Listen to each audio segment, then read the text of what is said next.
কচু পাতার ভর্তা তো আপনারা খেয়েছেন।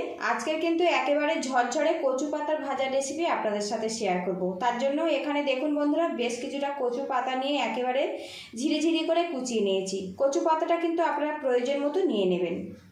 আর বন্ধুরা, আপনাদের কাছে একটা অনুরোধ রইল, পুরো ভিডিওটি দেখবেন, আশা রাখছি খুব ভালো লাগবে। কড়াটা আগে থেকে কিন্তু গরম করে নিয়েছি, এর মধ্যে আমি সরিষার তেল দিয়ে দিলাম। আর এই রেসিপিটা কিন্তু সরিষার তেল দিয়ে বানালে অনেক বেশি টেস্টি হয়। তেলটা কিন্তু খুব ভালো মতো গরম করে নিয়েছি। এর মধ্যে দিয়ে দেবো রসুন কুচি, দিয়ে দেবো পেঁয়াজ কুচি। এই রেসিপিতে কিন্তু রসুনটা কুচে ব্যবহার করতে হবে, আর রসুনের পরিমাণটা একটু বেশি ব্যবহার করতে হবে, তাহলে কিন্তু ভাজাটা খেতে ভালো লাগবে। লালচে রং ধরিয়ে ভেজে নেব।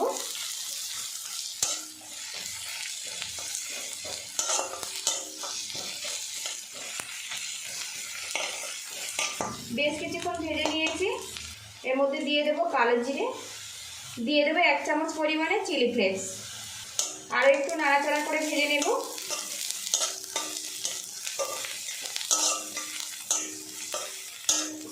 একেবারে লালচে রং ধরিয়ে পেঁয়াজ রসুনটা কিন্তু ভেজে নিয়েছি, তেল থেকে তুলে নেব।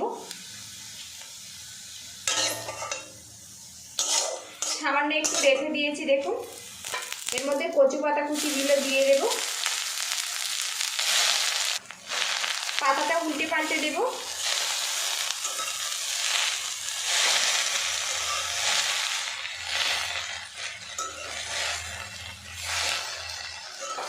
পরিমাণ মতো লবণ দিয়ে দেব। আবারও নাড়াচাড়া করে দেব।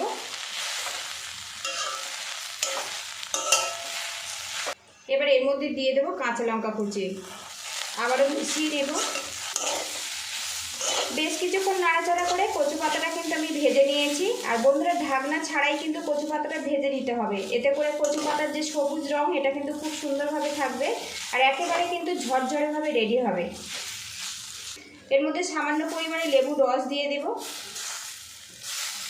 কয়েক দানা চিনি দিয়ে দেব, আর একটু নাড়াচাড়া করে নেব। আপনাদেরকে দেখাই পাতাটা কত সুন্দরভাবে সিদ্ধ হয়ে গেছে। তো দেখুন বন্ধুরা, একেবারে কিন্তু নরম হয়ে গেছে। এই দেখুন, সবশেষে দিয়ে দেব পেঁয়াজ ভাজা। পেঁয়াজ আর রসুন ভাজা দিয়েছি, ভালো করে মিশিয়ে নামিয়ে নেব। তো বন্ধুরা, লুকটা দেখুন কত সুন্দরভাবে রেডি হয়েছে। কচু পাতা ভাজা রেসিপি যদি ভালো লাগে তো লাইক, শেয়ার, সাবস্ক্রাইব করে আশা করি চ্যানেলের সাথেই থাকবেন। পুরো ভিডিওটির সঙ্গে থাকার জন্য অসংখ্য ধন্যবাদ। ভালো থাকবেন, সুস্থ থাকবেন, দেখা হবে নেক্সট ভিডিওতে।